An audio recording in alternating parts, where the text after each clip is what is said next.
शक्तीपीठ महामार्ग रद्दसाठी शिंगणापूर फाटा इथं शिवसेनेचा रास्ता रोको।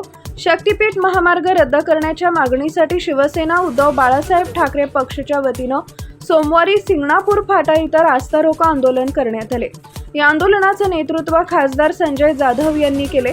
प्रस्तावित शक्तीपीठ महामार्गासाठी सुरू असलेल्या शेती मोजणीला स्थानिक शेतकऱ्यांनी तीव्र विरोध दर्शवलाय।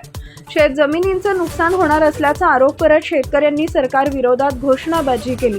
दरम्यान मोजणीला विरोध करणाऱ्या शेतकऱ्यांवर पोलिसांनी कारवाई करून गुन्हे दाखल केल्याच्या निषेधार्थ आंदोलन अधिक तीव्र करण्यात आलंय। महिला आंदोलकांवरही कारवाई झाल्याचा आरोप यावेळी करण्यात आलाय। आंदोलनात सर्वपक्षीय शेतकरी संघर्ष समिती, विविध सामाजिक संघटनांचे पदाधिकारी आणि मोठ्या संख्येने शेतकरी सहभागी झाले होते। शक्तीपीठ महामार्गाचा निर्णय तातडीने रद्द करावा, अन्यथा आंदोलन तीव्र करण्याचा इशाराही देण्यात आलाय। टाइम्स ऑफ महाराष्ट्रसाठी परभणी जिल्हा प्रतिनिधी प्रवीण चौधरी यांचा रिपोर्ट।